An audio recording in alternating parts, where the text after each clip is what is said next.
안녕하세요. 저는 서울에 살고 있는 디저트 카페를 운영하고 있는 32살 여자입니다. 저는 비혼주의고 결혼은 사치라고 생각하며 혼자 사는 게 차라리 마음 편하다고 생각하는데요. 불과 몇 년 전에 일어났던 그 사건 때문에 제가 왜 비혼주의가 됐는지, 왜 결혼은 사치라고 생각하는지 그 이야기를 지금 들려드릴까 해요. 사실 저에게는 남모를 가정사가 있는데요. 미혼모셨던 엄마는 할머니와 함께 온갖 굳은 일은 마다하며 저를 키우셨어요. 아버지에 대한 그 어떠한 이야기를 해주지 않으셔서 원래 저한테는 아버지가 없는 게 당연한 건 줄 알았거든요. 가족 사진을 찍을 때면 저는 늘 할머니와 엄마, 가끔은 아빠라는 존재가 부럽기도 했지만요. 저에게 아낌없는 사랑을 주셨기 때문인지 아버지의 빈자리를 금방 잊고 지냈답니다. 어렸을 적 엄마가 교통사고로 갑자기 돌아가셔서 나이 많은 외할머니가 저를 홀로 키우셨거든요. 할머니는 엄마 아빠 없이 자란 티 나면 안 된다며 부족함 없이 키우시려고 식당에서 일도 하시고 밤에 잠도 못 주무시며 집에서 종이를 접는 부업까지 하시면서 저를 뒷바라지 해주셨습니다. 그런 할머니가 제가 고등학교 2학년이 되던 해 노환으로 돌아가셨어요. 세상에 저 혼자밖에 없음을 몸소 깨달으며 평생 쏟을 눈물을 그날 다 쏟은 것 같아요. 할머니를 보내드리고 슬픔을 겨우 가라앉히며 유품을 정리하고 있었는데 제 베넷 저고리가 담긴 작은 상자를 발견했습니다. 김도진이라는 이름과 함께 주소가 적힌 종이, 그리고 할머니의 편지가 담겨 있었죠. 아람아, 할미다. 아마도 아람이가 이 편지를 읽을 때면 할미는 이 세상에 없을 게야. 이 할미가 너를 두고 떠나서 미안하고 앞으로 힘들게 살아갈 생각을 하면 가슴이 찢어진단다. 살다가 정말 힘이 들 때면 죽고 싶을 정도로 힘이 들 때 꾹 참고 빨간 주머니 안에 있는 사람을 찾아가려무나 너에게 도움이 될 게야. 이렇게밖에 이야기해 줄 수 없어서 그것 또한 미안하구나. 사랑한다, 우리 강아지. 며칠의 시간이 지나고 겨우 조금씩 안정을 되찾았어요. 그도 그럴 것이 이제 정말 저 혼자 살아가야 했기에 정신을 바짝 차릴 수밖에 없었거든요. 엄마와 할머니는 일가 친척도 없었던 터라 앞으로는 저 혼자 먹고 살아야 했기에 어떻게 해야 할지 막막했어요. 그 작은 박스는 장롱 구석에 더 열어볼 겨를도 없이 장롱 속 깊숙이 처박아 두고 점점 잊고 살게 되었죠.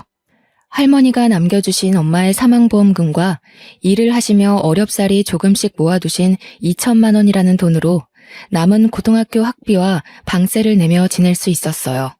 다행히 제 사정을 아는 구청 직원의 도움으로 구청에서는 쌀과 반찬을 지원해 주시고 하셨고요. 학교에서도 어려운 형편의 학생들을 지원해주는 제도가 있어서 다행히 학비의 일부를 감면받을 수도 있었죠.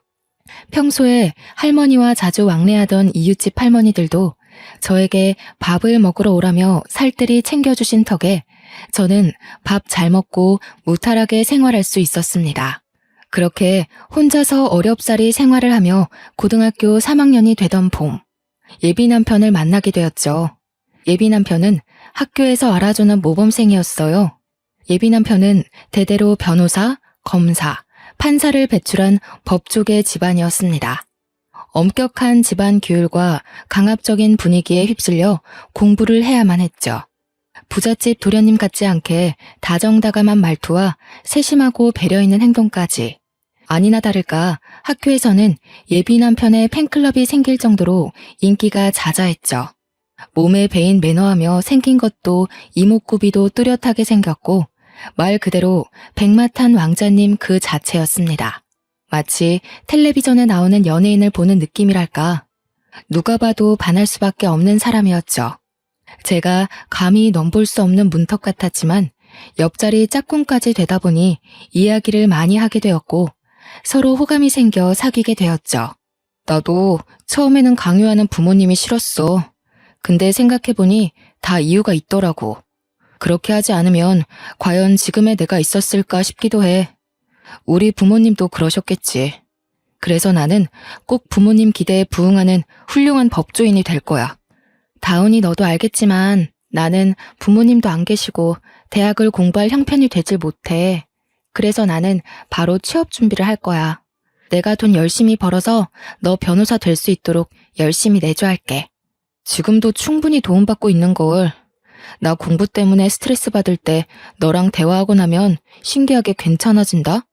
그래서 늘 마음의 빚을 지고 있는 것 같아. 항상 고맙게 생각해. 내가 변호사 돼서 너 사모님 소리 듣게 해줄 거야. 믿어줄 거지? 말이라도 고마워.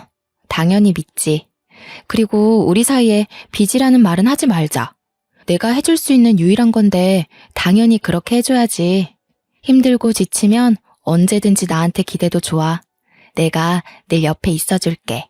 그렇게 예비 남편은 대한민국에서 알아주는 내노라 하는 대학의 법학과로 진학을 하게 됐어요. 저는 앞으로 먹고 살 것이 더 큰 문제여서 저에게 대학 진학은 사치였고 대학을 생각할 겨를이 없었죠. 대학 등록금이며 학비, 생활비를 감당할 여유가 없어서 저는 닥치는 대로 돈을 벌어야 했습니다. 나이가 어리다는 이유로, 사회 경험이 부족하다는 이유로 번번이 면접에서 탈락하곤 했지만 우연히 좋은 기회로 한 디저트 카페에 취직이 되었고 이 디저트 카페에서 일한 것을 우연으로 저는 디저트, 커피 분야에 관심을 갖게 됐습니다. 시간이 흐르고 예비 남편은 대학 졸업하고 사법고시를 준비하게 됐어요.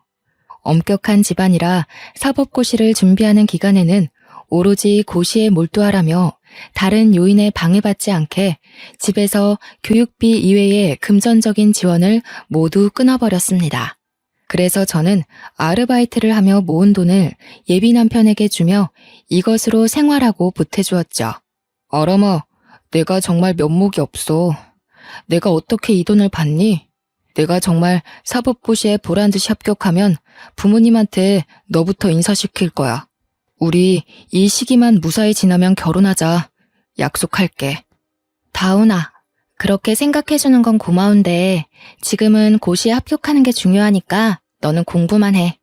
내가 어떻게든 옆에서 열심히 뒷바라지 할 테니까 부모님 기대 저버리지 말고 열심히 해. 그래야 부모님도 기쁘고 나도 기쁘지. 힘들어도 조금만 고생하자. 응? 이제 다음 주부터는 본격적으로 강의도 듣고 해야 해서 바빠질 텐데 더 바빠지기 전에 우리 부모님한테 인사나 먼저 드리자. 사법고시 끝나고 어느 정도 안정되면 날짜 잡고 결혼하겠다고 말씀드리자고. 말 나온 김에 이번 주 주말 우리 집에 인사드리러 가는 거 어때? 부모님도 분명 좋아하실 거야. 사법고시를 준비하며 예비 남편은 부모님께 저를 미리 소개시켜주기 위해 식사 자리를 만들었죠.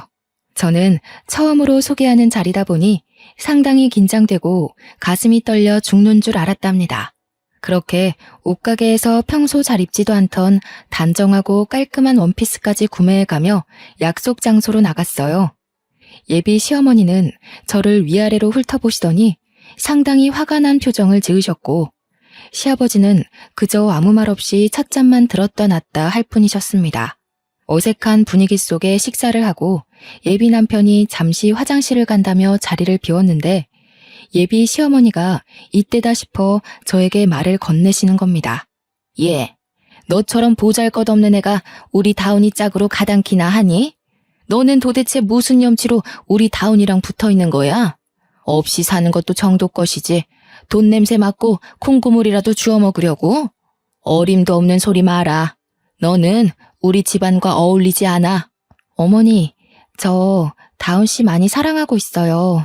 제가 다운 씨한테 많이 부족한 건 사실이지만 그만큼 제가 내조 잘할게요. 제가 더 노력할 테니 너무 밉게만 보지 말아주세요. 화장실에서 돌아온 예비 남편은 분위기가 이상한 걸 느끼긴 했지만 저는 별다른 내색을 하지 않았어요. 공부도 해야 하는데 제가 이런 이야기까지 하면 더 미운 털이 박힐 것 같았기 때문이죠.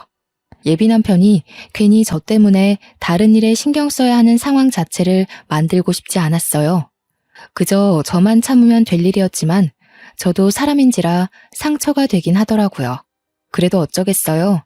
제가 사랑하는 예비 남편이고 많이 노력해야겠지만 사랑하면 그만 아닌가요? 그렇게 3년이라는 시간을 밤낮없이 일하며 예비 남편을 뒷바라지했습니다. 건강한 식단으로 밥을 먹이고 싶어 삼시세끼 밥을 꼬박 해줬고요. 감기라도 걸릴까 배에 무, 양파, 대추를 넣고 달인 물까지 챙겨주며 살뜰히 내조한 결과 결국 사법고시에 우수한 성적으로 합격하는 쾌거를 누릴 수 있었습니다. 사법연수원을 졸업하고 강남에 있는 중견 로펌에서 스카우트 제의가 온 예비 남편은 변호사로서 만족스러운 첫 출발을 하게 됐죠. 아람씨 벌이도 어느 정도 되는 데다가 카페 경력 7년이면 창업하고도 남는데 그동안 배운 것도 있고 경험도 많이 쌓였으니 창업을 알아보는 게 어때? 에이, 사장님, 너무 앞서 나가셨는데요. 저는 아직 돈도 더 벌어야 하고 제 주제에 무슨 카페 창업이에요. 사장님 말씀은 감사하지만 저는 아직 배워야 할 게 많은 일개 직원이에요. 저는 아직 사장님 카페에서 더 일하고 싶다고요. 나야, 물론 아람씨 직원으로 계속 두고 싶지. 아람씨 디저트 만들거나 커피 내리는 거 보면 여느 파티시에 못지않게 감각도 있고 그 능력이 아까워서 내가 아끼는 마음으로 말해주는 거라고. 다시 생각해봐도 직원으로만 두기에는 너무 아까운 인재란 말이야. 제가 과연 카페를 차리면 사장님만큼 번창할 수 있을까요? 아직 배워야 할 게 많은데 저 배우기만 했지 제대로 된 자격증도 없는걸요. 그게 뭐가 문제야? 자격증이야 실력 좋으니 한 번에 떡 붙을 거고 아람씨 실력이면 어딜 가든 성공하고도 남는 실력이란 말이야. 주눅 들지 마. 우리나라는 이게 문제야. 꼭 자격증으로만 사람의 수준을 판단한다니까. 아람씨, 내가 도움 줄 수 있으면 얼마든지 도와줄 테니 걱정 말고 창업 준비해보는 게 어때? 시간이 조금 흐르고 제가 카페에서 일을 하게 된 지 7년 차가 되었을 때 사장님은 저에게 이제는 창업을 해볼 때가 되지 않았냐고 물으셨죠. 때로는 딸처럼 다정하게 챙겨주시기도 하고 디저트와 커피를 배울 때는 엄격한 선생님이셨고 저의 사정을 잘 알고 계셨던 사장님은 저에게 아낌없는 가르침과 친절을 베풀어 주셨습니다. 이제는 때가 되었다며 창업을 권유하셨어요. 모아둔 돈이 제법 있긴 했지만 창업을 하기 위해서는 터무니없이 적은 금액이었어요. 저는 사장님의 도움으로 카페 창업을 위해 이리저리 발로 뛰며 바쁜 시간을 보냈습니다. 얼마 뒤 예비 남편의 생일이 코앞으로 다가왔습니다. 모처럼 좋은 시간을 보내고 싶어 예비 남편에게 오랜만에 데이트를 하자며 연락했죠. 자기야, 며칠 뒤면 자기 생일이잖아. 그동안 서로 바빠서 자주 못 만났잖아. 자기 생일날 데이트 어때? 맛있는 거 먹으러 가자. 시간은 언제가 좋을까? 예전에 자주 가던 고깃집 갈까? 자기 생각은 어때? 그게 나 그날 지인들이랑 약속이 있거든. 로펌 근무하면서 알게 된 동료들인데 생일이라고 하니 모임을 하자네. 아마 아람이 너랑은 따로 봐야 할 것 같아. 선배 변호사들도 오고 회사 사람들도 오는 자리라 되게 중요하거든. 알잖아. 사회생활 초반이 중요한 거. 그래? 어차피 생일이니까 자기 동료들이랑 같이 보면 좋지 않을까? 나는 딱히 불편하진 않은데. 같이 봐도 상관없을 것 같은데 서로 인사도 하고 말야. 자기 생일이라 모이는 거라며 약속 장소 알려주면 내가 그날 그리로 갈게. 아니, 아람아. 내가 그날 동료들이랑 먼저 약속했다고 했잖아. 그 자리에 선배들도 오는데 중요한 자리란 말이야. 적당히 알아들어야지. 왜 이래? 사람 짜증나게. 왜 신경질을 내고 그래? 사람 무안하게. 뭐 하는 수 없지. 알겠어. 다음에 따로 날 잡아서 보면 되지 뭐. 또 연락할게. 바쁜데 연락해서 미안해. 고생하고. 갑자기 화를 내는 예비 남편의 목소리에 내가 잘못한 건가 생각이 들었어요. 그래도 저는 서프라이즈로 놀래켜주고 싶어 다음날 남자친구가 일하는 로펌 앞으로 찾아갔죠. 평소에 장난도 많이 치고 이벤트를 좋아하던 예비 남편이라 좋아할 것 같았어요. 제가 직접 만든 귀여운 모양의 쿠키와 케이크, 여러 가지 디저트와 커피를 사들고 기다렸습니다. 점심시간이 끝나갈 무렵이었는데 저 멀리 예비 남편이 걸어오는 거 아니겠어요? 저는 반가운 마음에 다운씨라고 소리치고 손을 흔들며 아는 척을 했죠. 그러자 빠른 걸음으로 달려오더니 저에게 호통을 치더라고요. 조용히 해. 여기가 어디라고 그렇게 크게 소리를 지르는 거야? 왜 연락도 없이 갑자기 찾아온 거야?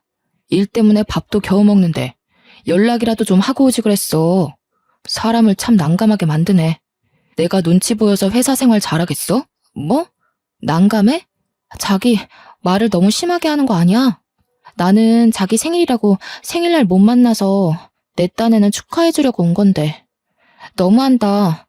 길게 있다 갈 것도 아니고 이것만 전해주고 가려고 했어. 그리고 왜 이렇게 사람이 딱딱해?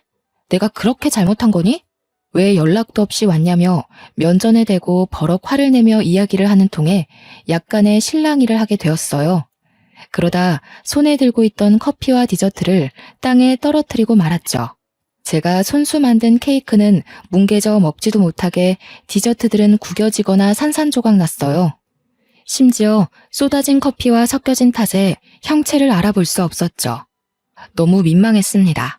그것을 보고 주변에 있던 사람들이 하나둘씩 쳐다보기 시작하고 수군거리기 시작했어요. 예비 남편은 멍하게 서 있는 저를 두고 나중에 연락하겠다고 이야기를 하고는 지나가던 동료들과 황급히 건물 안으로 들어가 버리더군요. 그런데 들어가면서 동료들끼리 하는 이야기가 참 가관이었습니다. 너무 기가 막혀 온몸에 털이 곤두서고 다리에 힘이 풀려버릴 것만 같았어요. 다운 씨, 저 여자가 자기 대학생 때부터 뒷바라지 해줬다는 사람이야? 다운 씨 그렇게 안 봤는데 생각보다 눈이 좀 났구나. 의외인데? 나 무슨 한편의 드라마 보는 줄 알았지 뭐야. 저에 대해서 아는 게 없는 사람들이 함부로 짓거리는 게 마음에 들지는 않았지만 저로서는 아무것도 할 수 있는 게 아무것도 없었습니다. 오히려 가만히 서 있는 제가 초라하고 멍청하게 느껴질 뿐이었죠. 눈물을 머금고 버려진 디저트와 커피들을 정리하고 쓸쓸히 카페로 돌아왔습니다. 내일 사용할 재료 손질, 커피 원두 상태 확인 등 정신없는 시간을 보내려고 했어요. 그런데 이게 웬일입니까? 퇴근을 앞둔 저녁 시간 로펌 앞에서 나에 대해 함부로 말을 건넸던 여자가 저를 찾아온 겁니다. 우연이겠거니 했지만 그 여자는 일부러 저를 보러 온 거라며 커피 한 잔을 내어달라 했어요. 저와 잠시 대화를 나누고 싶은데 가능하냐며 묻는 겁니다. 귀티가 잘잘 흘렀고 온몸에 명품을 휘감고 그러면서 다리를 꼬더니 정말 기가 막힌 이야기를 해줬습니다. 김아람 씨? 나는 이수윤이라고 해요. 보셨다시피 다운 씨 동료 변호사고요. 이야기는 대충 들었는데 다운 씨랑 나 이미 연수원 시절부터 결혼을 전제로 만나고 있는 사이예요. 집안끼리도 어렸을 적부터 알고 지내는 사이고요. 대학교 2학년 때 약혼했고요. 무슨 말인지 이해했어요? 저는 대뜸 그 여자가 하는 이야기를 듣고 충격을 먹어 뭐라 말할 수 없었습니다. 고등학생 때부터 지금까지 몇 년을 만나왔는데 갑자기 약혼녀의 결혼이라뇨. 아무 말도 못하고 가만히 시선을 떨구자 그러더군요. 어머니한테도 그리고 그이한테도 이야기 들었어요. 뒷바라지 해준 건 고맙지만 왜 굳이 그렇게까지 했어요? 아람 씨 아니어도 이미 집에서 충분한 지원을 받으면서 열심히 공부하고 있던 사람인데 진짜 결혼이라도 할 줄 알았어요? 저희 고등학교 때부터 지금까지 만났고 미래를 약속한 사이예요. 그렇게 함부로 이야기하지 않았으면 해요. 뭐가 어찌됐건 아직 만나는 사이라고요. 당신이 뭔데 우리에 대해 그렇게 함부로 이야기를 해. 김아람 씨, 당신도 얌전한 사람은 아니군요. 성질도 부릴 줄 알고. 여기 1,000만 원이에요. 이제 더는 다운 씨랑 연락하지도 만나지도 않았으면 좋겠네요. 어차피 우리는 곧 결혼할 사이고 그래봤자 당신은 고작 불륜녀일 뿐이야. 내 말 알아듣겠어요? 그렇게 그 여자는 1,000만 원이 든 봉투를 제게 던지듯이 주고 자리를 떠났습니다. 마음을 가다듬고 예비 남편에게 연락을 했지만 전화기가 꺼져 있다는 말소리만 들려올 뿐이었죠. 반포기 상태로 언젠간 연락이 오겠지, 아니겠지 하며 2달 정도의 시간이 흘렀을까? 예비 남편에게 장문의 문자가 오더군요. 청첩장과 함께요. 다음 주에 결혼식을 올린다며 미안하다고 말이죠.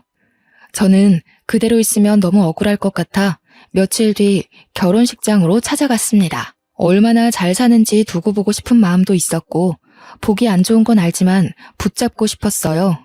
식장에 나타난 저를 발견한 예비 남편과 예비 시부모님은 얼굴이 사색이 되셨죠. 저는 예비 남편을 보며 어떻게 이럴 수 있냐고 눈물을 흘리며 말했습니다. 돌아와 달라고. 너 여기가 어디라고 와? 아직도 스토커짓 하고 다니는 거야? 이제 그만하라고 했지 않니? 돈까지 받았으면서 아직도 미련을 못 버린 거야? 저기요, 여기 경찰 좀 불러주세요. 그렇게 저를 정신병자로 몰아 경찰을 불러 결혼식장 밖으로 내던지다시피 해서 쫓겨났고요. 졸지에 전 남친을 스토킹하며 결혼식까지 찾아온 미친년이 된 저는 비참해진 제 모습을 보며 겨우겨우 집으로 돌아왔어요. 혹시라도 예뻐 보이면 다시 돌아오지 않을까 해서 오랜만에 한 화장은 번질 대로 번져 있었고 머리는 헝클어져 있고 정말 제가 봐도 가관이었거든요. 도저히 이대로는 못 살 것 같아 다른 지역으로 이사를 가야겠다고 생각하며 집을 정리하는데 할머니가 제게 남겨주신 작은 상자를 다시 보게 됐습니다. 박스 안에 놓여있던 이름과 주소가 적힌 쪽지를 발견한 저는 곰곰이 생각에 잠겼죠. 이 사람이 과연 어떤 사람일까 하고 궁금증이 생긴 저는 종이에 적힌 주소를 찾아가기로 마음먹었어요. 물어물어 찾아간 곳은 드라마에서나 볼 법한 궁궐 같은 부잣집 저택이었습니다. 조심스레 초인종을 눌렀는데 어떻게 왔냐는 물음에 제 이름을 대며 김도진이라는 분을 만나 뵈러 왔다고 하니 문을 열어주더군요. 집 안으로 들어서니 중후하고 인자한 모습의 중년 부부가 앉아 있었어요. 누가 나를 찾아왔다길래 손님이니까 일단 들어오라고 했어요. 나를 어떻게 아는 분인가요? 저는 김아람이라고 합니다. 저희 엄마 성함은 이선영이고요. 저는 어릴 적 엄마가 돌아가셔서 부암동 근처에서 할머니가 홀로 저를 키워주셨어요. 이사를 가기 전에 짐 정리를 하며 할머니 유품을 살펴보는데 이름과 주소가 적힌 종이가 있었습니다. 잠시만, 누구라고요? 엄마 이름이 이선영. 그럼 그럼 아가씨가 내 딸이란 말인가? 세상에 이럴 수가, 어떻게 이런 일이? 네, 엄마 성함은 이선영이고요. 어머니는 제가 어렸을 때 사고로 돌아가셨는데 할머니와 둘이 살았고 할머니도 제가 고등학생 때 돌아가셔서 지금은 저 혼자고요. 저희 어머니와 아시는 분인가요? 차 한잔을 하며 제 이름과 엄마 할머니의 이야기, 살던 곳의 이야기를 하니 가만히 듣던 중년 남성이 찻잔을 떨어뜨리며 소리 없이 눈물을 흘리는 거 아니겠어요? 알고 보니 그 중년 남성은 바로 제 친아버지였던 거예요. 저는 제 눈앞에 펼쳐진 놀라운 사실에 충격을 받아 쉽사리 마음을 진정시킬 수 없었어요. 친아버지라는 분이 계속 말씀을 이어나가셨어요. 엄마는 아버지와 대학 시절 만나 너나 할 것 없이 사랑에 빠지셨대요. 아버지 집안에서는 가진 것 없고 부족함이 많은 엄마를 완강히 반대하셨답니다. 두 분을 만나지 못하게 하려고 아버지는 반강제로 군대를 가게 되셨고 전역을 하자마자 숨 쉴 틈도 없이 경영 수업을 받기 위해 미국 유학길에 오르셨어요. 엄마는 당시 저를 임신하고 있었고 이 사실을 처음에는 알리려 했으나 자신 때문에 미래가 창창한 사람 발목 잡히게 할 수는 없다며 할머니와 함께 조용히 저를 낳아 기르신 거였고요. 내가 한국으로 돌아와서 너희 엄마를 다시 만나려 얼마나 애썼는지 모른다. 사람을 시켜 겨우 선영이가 있는 곳을 알아내 찾아갔지만 할머니가 엄마는 없다며 절대 못 만난다고 나를 막으셨지. 그동안 한 번도 엄마나 할머니께 아버지에 대한 이야기를 들은 적이 없어요. 저는 지금 이 상황 자체가 엄청 당황스럽네요. 정말 제 친아버지가 맞으세요? 미안하다. 선영이한테 딸아이가 있다는 사실은 나중에 알게 됐단다. 다시 찾아간 뒤에는 이미 흔적도 없이 이사를 가버린 뒤였어. 어떻게든 선영이를 만나려고 수소문했다. 우연히 대학 동창 녀석이 얼마 전에 선영이 장례식에 다녀왔다며 이야기하길래 그 길로 어렵사리 다시 찾아갔지. 그때는 또 이미 죽고 없는 사람 뭐하러 찾느냐며 매몰차게 대하시더구나. 몰랐던 사실을 알게 된 저는 정말 혼란스럽기 그지없었죠.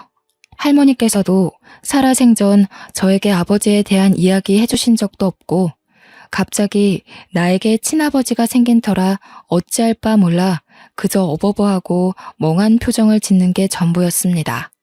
힘들고 어렵게 살던 시절이 생각나 화가 나기도 했지만 돌아가신 엄마와 할머니가 생각나 서글프기도 했습니다.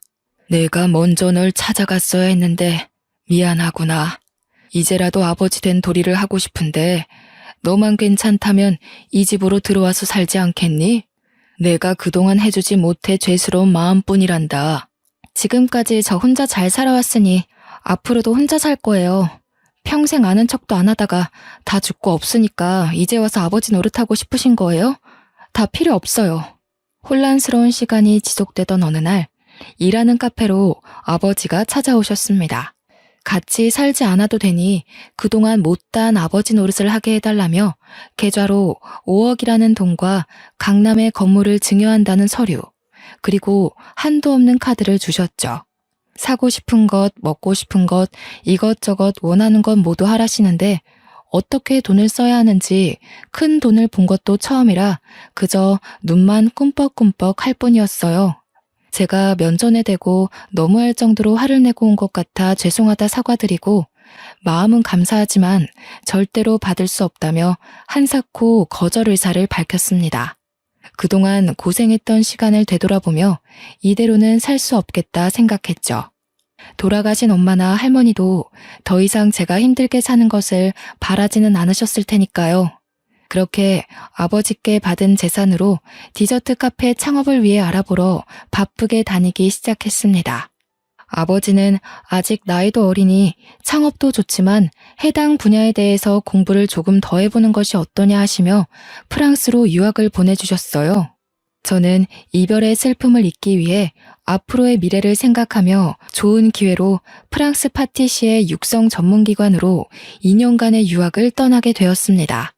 2년 뒤 유학을 마치고 돌아와 제 이름을 걸고 시작한 카페는 인터넷에서 연예인과 사람들이 많이 찾는 유명한 맛집으로 소개될 정도로 성공적이었습니다. 물론 아버지의 도움이 컸고 예비 남편이 다녔던 회사 근처라 조금 찝찝하긴 했지만 전 어렵사리 이룬 제 꿈을 위해 다른 사람의 눈치를 볼 겨를이 없었거든요. 강남에 증여받은 건물 1층에 카페를 차렸는데 맛집으로 소문이 나며 인터넷으로도 많이 알려지게 됐죠. 어느 날 매장을 정리하고 있는데 예비 남편이었던 사람이 찾아왔습니다. 아람아, 그동안 잘 지냈어? 많이 변했네. 그렇게 원하던 카페도 차리고. 이제 와서 하는 말이지만 우리 다시 시작해보면 안 될까? 너 그렇게 보내고 나 정말 많이 후회했어. 이제라도 날 다시 봐줄 수는 없겠니? 뭐? 야, 이다운, 너 여기가 어디라고 감히 찾아오고 난리야. 그렇게 매몰차게 너 10년 가까이 뒷바라지 해준 여자 버리고 나서 돈 많은 집 여자랑 결혼할 땐 언제고 왜 이제 와서 나랑 다시 시작하재? 너 지금 나랑 불륜하자는 거니? 미친 거 아니야? 내가 정말 미안해. 내가 잘못했어. 그 여자와 결혼하고 나서 나 너무 힘들었어. 그 여자네 회사 도와주다가 우리 집도 망하고 나 지금 로펌에서도 잘려서 많이 힘들다. 기댈 곳이 없어. 나랑 다시 시작해줄 수 없겠어? 알고 보니 그 여자 집안이 금융업에 종사하고 있었는데 비자금 횡령 혐의로 구속됐다는 거예요. 예비 남편의 집안도 비자금 횡령에 가담했다는 혐의를 받아 예비 시아버지가 법정 구속되어 쑥대밭이 되었다고 하는 거 아니겠어요? 물론 전 예비 남편과 그 여자는 변호사의 품위유지 의무 위반으로 징계를 받아 로펌에서 잘려 변호사로서 활동할 수 있는 명분도 사라지게 되었다고 합니다. 저는 가만히 듣다 받을 벌을 마땅히 받은 거라며 소리치고 가게 밖으로 내쫓아 버렸어요. 예비 남편은 다시 재결합하자고 잘못했다며 며칠을 찾아와 빌고 또 빌더라고요. 아버지 회사도 강남 부근이라 가끔 오셨는데 우연히 아버지를 본 전 예비 남편이 저와 아버지 사이를 알고 검은 속내를 내비치며 더 매달렸어요. 사람이 돈 앞에서 그렇게 비굴해지는지 처음 알았어요. 제가 예비 남편을 보는데 정말 처량하고 없어 보였거든요. 아직 아버지는 이 상황을 모르고 계셨지만 저는 시도 때도 없이 찾아오는 그 사람을 더는 두고 볼 수 없었습니다. 어려울 때 사람 버리는 거 아니라고. 필요할 때 실컷 뒷바라지 해주니 쓸모 없어지니 버려? 내가 말을 안 해서 그렇지. 너네 집에 처음으로 인사드리러 간 날. 나 없이 자랐다고 얼마나 나를 못마땅하게 생각하셨는데 난 더 이상 당신 같은 사람들한테 재활용품 취급당하며 살 이유 없어. 그러니 꺼지란 말이야. 지치지도 않는지 마음을 받아줄 때까지 안 나가겠다고 완강하게 버티는 것을 직원을 시켜 경찰에 신고한 뒤에야 일을 마무리할 수 있었습니다. 경찰에 신고하고 철창에 갇히고 싶지 않으면 나가라고 소리치는데 꼬리를 내리며 황급히 빠져나가는 그 모습이 너무 우스웠어요. 그렇게 한바탕 소란이 겨우 진정되나 싶었는데 이번엔 예비 시어머니가 만나자고 카페를 찾아왔어요. 집안이 쑥대밭인데 잔뜩 힘을 주고 온 모습이 가소로웠습니다. 예, 넌 이렇게 성공해서 잘 살고 있으면서 왜 아무런 말도 안 했니? 내가 다시 잘 되게 해줄 테니 너희 아버지한테 말해서 작은 변호사 사무실 하나라도 차려달라고 말해봐. 변호사 남편 두는 게 어디 쉬운 줄 아니?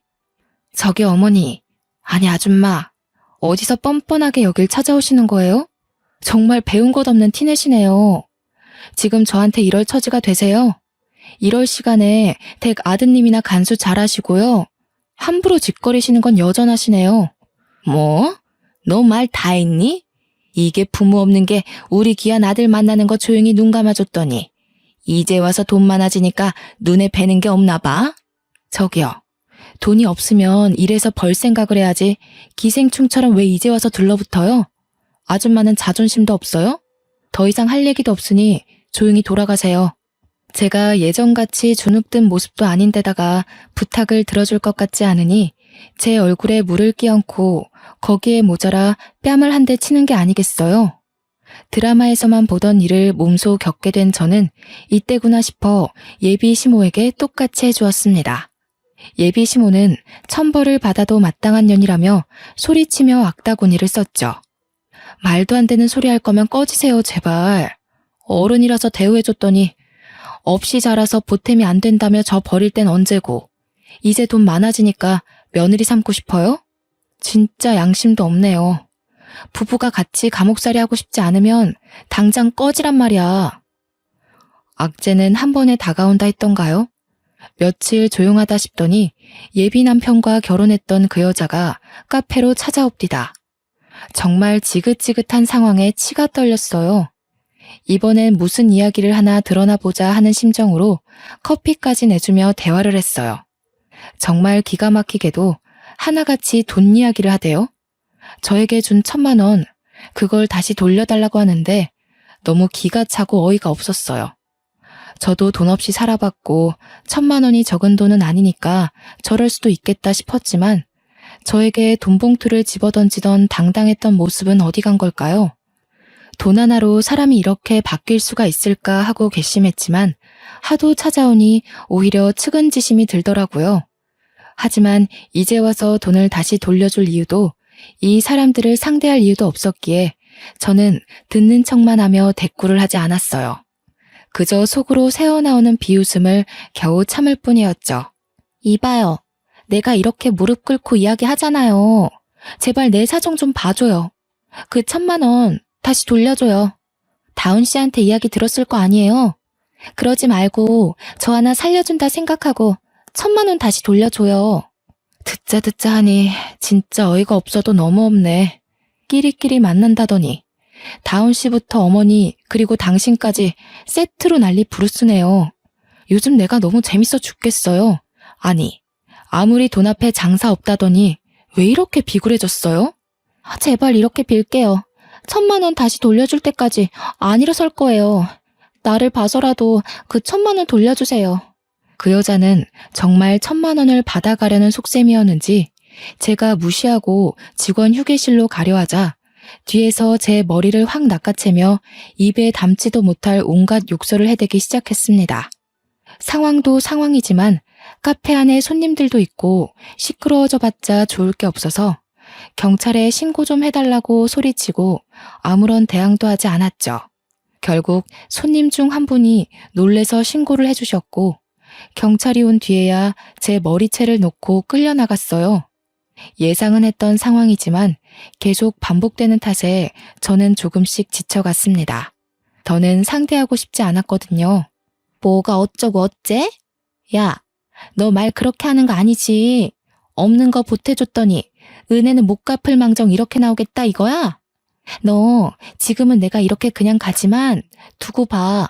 후회하게 해줄 거야. 한 번만 더 오면 접근 금지 명령에 나한테 그동안 줬던 모욕감, 그리고 지금 돈을 갈취해 가려던 것까지 모두 신고해서 싸그리 감옥에 쳐넣을 거예요.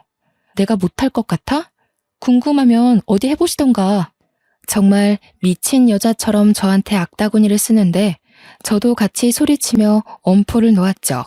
그 뒤로 다행히도 카페로 연락이 오거나 찾아오는 일은 없었습니다.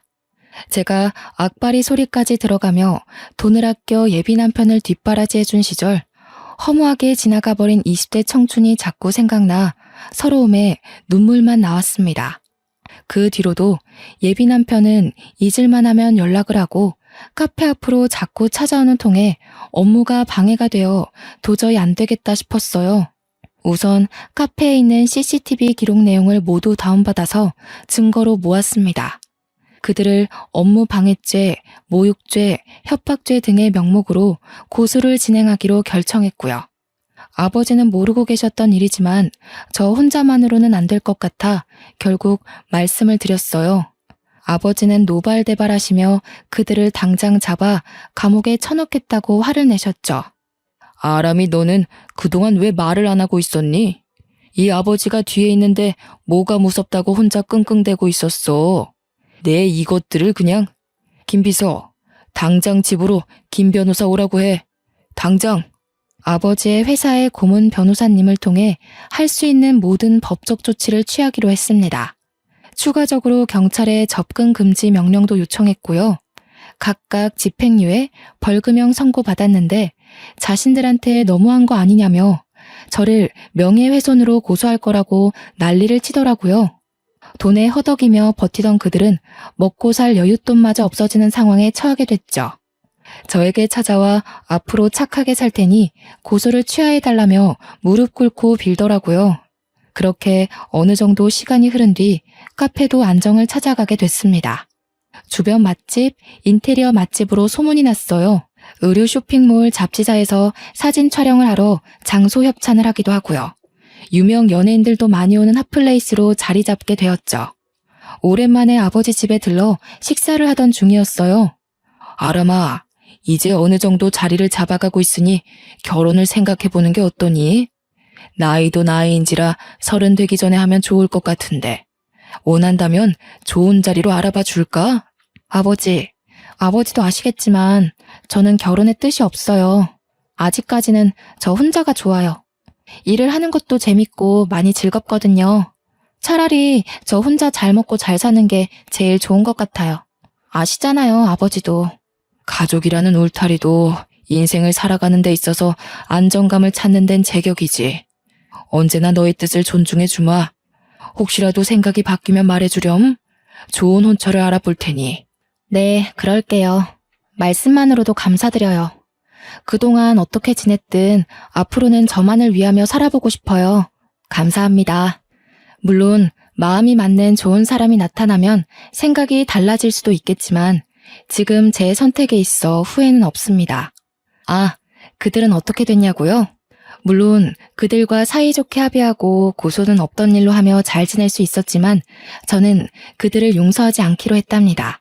아버지도 나중을 생각해서라도 가만두면 안 된다고 하셨어요. 분명 언제든 다시 덤벼올 것이라면서요. 결국 고소를 취하지 않았고 저는 정신적 피해 보상을 요구하는 소송도 제기했습니다. 허무하게 지나가버린 제 20대 청춘을 돈으로 가치를 매길 수 없었지만 그들에게 어떤 방법으로든 보상을 받고 싶었거든요. 그들은 집행유예를 선고받은 이후에도 저 몰래 카페에 찾아와 행패를 부리다 직원이 신고를 해 결국 가중처벌되어 법정 구속이 됐고요.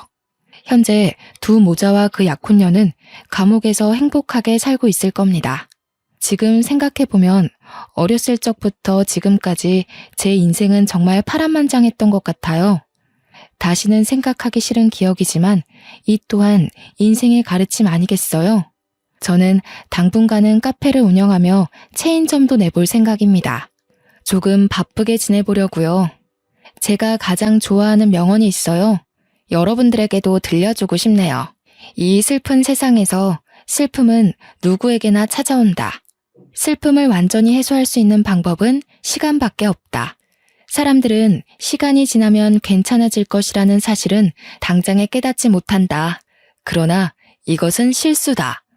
우리는 반드시 다시 행복해진다. 에이브러햄 링컨의 명언인데요. 제가 제일 좋아하는 말이기도 합니다. 아무리 고난과 시련이 닥쳐도 슬픔이 내게 다가와도 결국 시간이 지나면 사라지기 마련이죠. 앞으로 누구보다 열심히 살며 지난 과거는 다 잊고 미래의 저를 위해 행복하게 살아가 보려 해요. 저는 반드시 행복해질 거거든요. 저의 긴 사연을 읽어주셔서 감사드리며 여러분의 앞날도 앞으로 행복한 일만 가득했으면 좋겠습니다.